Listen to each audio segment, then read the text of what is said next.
Hi fans, it's Michelle Joy Phelps, and I'm joined now with none other than Tony Bellew. Tony, thank you so much for sticking around. Pleasure. You've been such a trooper and so great to all of us who've been waiting in the longest queue to get an interview with you. But how are you feeling right now? I'm okay. I'm ready for the biggest night of my whole career, so you know, I can't wait. Well, the biggest night on paper, I have to feel like I've already had my defining moments in the sport, but this one is you know, the biggest challenge of my whole career. You're taking war after war. One may say you may have the biggest cojones in boxing. Yeah, so they say. And I suppose I have to go out there and prove it time and time again. So we'll see. Once again, the boxing world says I can't, and I say I will. So those who usually say they can and those who usually say they can't are usually right, Michelle. So I say I can. So we'll find out on November the 10th. What danger do you feel that you impose over Usyk? A number of dangers. I mean, I'm a puncher, which is the ultimate danger. That means a fight can be ending in a split second. The blink of an eye, you make a wrong adjustment in any moment of the fight can be over. So I do possess that. And there's other things that I think I can do in this fight that will allow me to get the victory. So we'll see. You know, many fighters before and many fighters after will always tell you I can beat this guy, but they never come through. The only difference with me is I seem to have proven this time and time again. And now it's just another night. It's just another night where I'm wrote off. You two are similar in size, except that Usyk has a 4-inch reach advantage over you. Yeah, so I was just going to say, strategy-wise, what are we thinking? He's 6'4", I'm 6'3". I thought he'd have a little bit of a longer reach, but 4 inches is nothing really. He's just very good at what he does. I know his strengths and his weaknesses. His greatest strength is definitely his feet. He has fantastic footwork. He moves like a lightweight. So it's how do you combat that? I've got thoughts in my head and I've got a game plan, and I will stick to that. I've shown in the past I can stick to a game plan. I can be smart in fights when I need to be. I can do a number of different things. What I will say is he's never come across a fighter like me at all. And he can say whatever he wants about the vast amateur experience. He has never come across a guy like me before. A fighter who truly believes he can beat him. And that's what he's misplacing belief for arrogance. He says he looked at me and he thinks I'm a little bit arrogant. I don't have an arrogant bone in my body. But what I do have is something that none of the opponents who face him have, and that's belief that I can 100% beat this guy. And I looked in his eyes and he understands that. He knows that I'm not here to collect a payday. I'm not here to be in awe of him. I'm not here to share a ring with him. I'm here to destroy him. For the legacy? For the belts, ultimately, yes. You know, I could have, let's be honest, I could have found a more lucrative fight up a heavyweight if I was chasing paper. But this fight, and I'm not saying, you know, it's not a small payday by any stretch of the imagination, but I could have chased a lot loftier heights when it came to the financial side. I'm not chasing that. I'm chasing something that I never thought would be available or even an option of fighting for all 4 belts and the Ring magazine belt. I never thought that would be an option when I was growing up. You know, 10 years old, watching the greats, your Sugar Ray Leonards, you know, your Mike Tysons, just being really young and looking at guys with all the belts and thinking, wow. I remember watching Ricardo Lopez at times and thinking he is just a master at what he does. Similar to this guy, takes a great amateur style and pedigree and takes into the pro ranks and just dominates people. But there is, if you study boxing and you know there is ways to get around the things that he does or I do.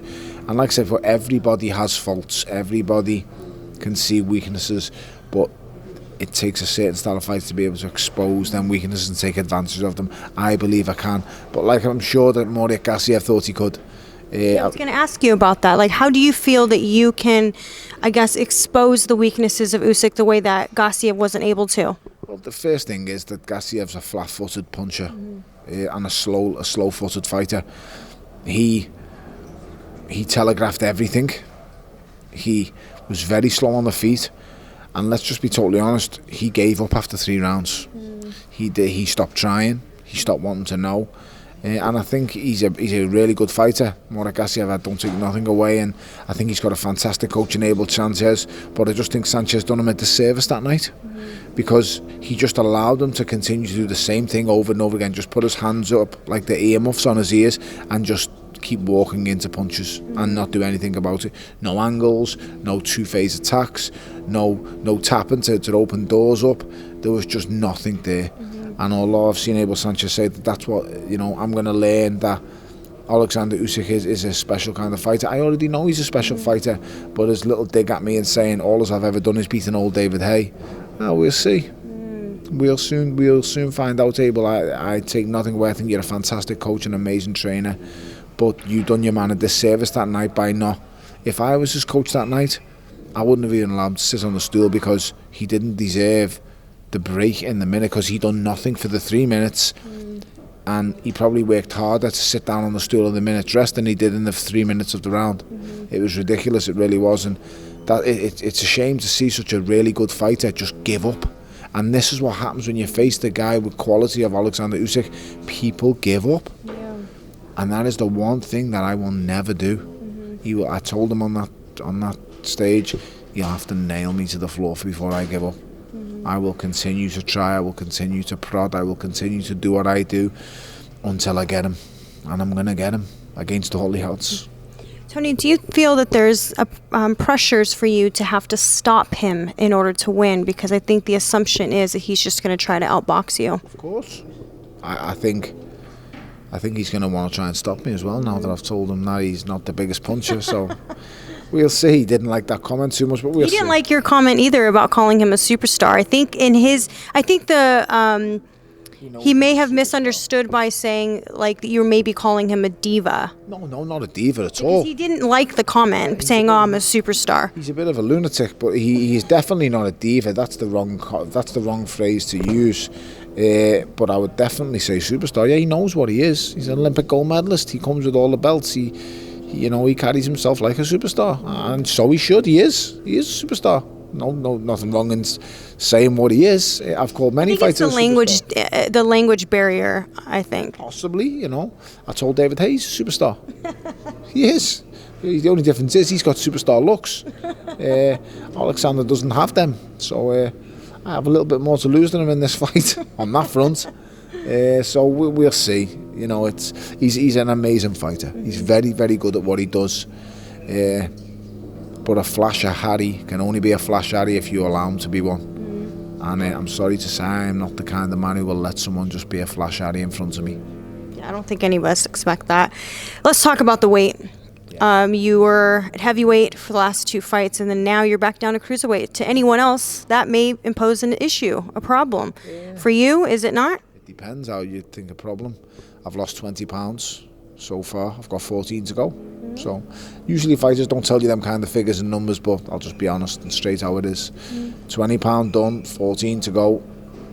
I'm happy with where I'm at. It's been a tough time for me and my family, and me missus putting up with me and my wife, so she hasn't enjoyed the last 6-7 weeks. I was going to say, because I don't even remember how far back it was, but when I interviewed you, you were saying that even then your wife was like, just stop, let's hang it up. So the fact that you're still going, yes, she must be pulling her hair out with you. Yeah, I'm very fortunate that I've got it, because without it I wouldn't be doing what I'm doing now, so I'm very, congratulations also on your wedding. Thank you very much. I'm very fortunate to have her. I really, really am. I'd be lost without her.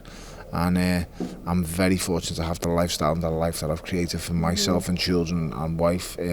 We have a lovely life, and only someone as stupid as me would want to risk all that again for something that what she doesn't value as important, but for a dream that no one else can see but me.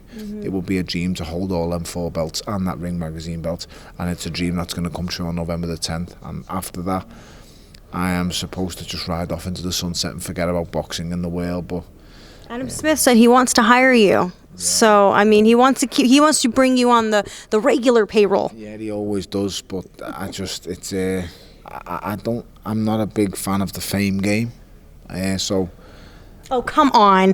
You do so well on camera and with talking with people. Let's not play it down. I know how to sell a fight. I've always known that. I've always known the things that's to say. I know what people want to see, and I know what they want to hear. I know what they'll pay to see. But do you know what I also think people respect about you is your opinion. You just speak realness. Oh, thank you. Even that's why when we are trying to swarm around you to get your opinion, we genuinely respect what you have to say. Yeah, I just try and tell the truth. You know what? Sometimes it gets me in trouble, or people, you fall out with people, or you don't like them. So I always just try and just tell it how it is and be as honest as you possibly can. And like I say, honesty sometimes really gets you in a bad place. But I can't explain, Michelle, how happy I am with how my life is and the position I'm in. I really can't put that, emphasize it enough. I'm so happy and fortunate because my life should never have been, or was never supposed to be the way it is now. I live a very nice life. I have a lovely home. I have a lovely, beautiful wife who I adore.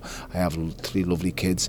And then I think to myself, when I'm in that hotel in Rotherham on my own, why are you doing this when you've got everything you want? You've got more money than you could have imagined. You've done this, you've done that. You've got a good business away from boxing. Why are you doing it? And it's just a dream of the belts. It's just the lure of the fighting and the belts. And after this, I suppose I've done it all. Damn, you know what? If you go and win and you hold them, I think we're all going to cry. I think we're all going to be like, oh my God, I totally feel him. I feel his emotions. I usually can picture this. So when I fought David, I could picture what was going to happen. I kind of knew, and I knew all the things he'd say after it. I knew they would say I beat him only because he had an injury, or I beat him only because he's an older man now. And I knew, but I can't envision or in my picture what they're going to say when I beat this guy. I can't work it out in my mind, and it's kind of frustrating me a bit because I'd like to know what they're going to say so I could answer them. I knew what they were going to say but before the day fight, so I had all the answers. And I knew I was going to give him a rematch, and I did. And then I knew I was going to beat him quicker than I did the first time, and I did. And I knew they were going to say I beat an old man, and they have. But this time, I genuinely don't know what they can say, and I think... They can't say anything, Tony. Yeah, but they will. They'll find something to drag me down. There's no way in hell. There's no way in hell. I'm telling you right now, if you are, you're just a straight-out hater.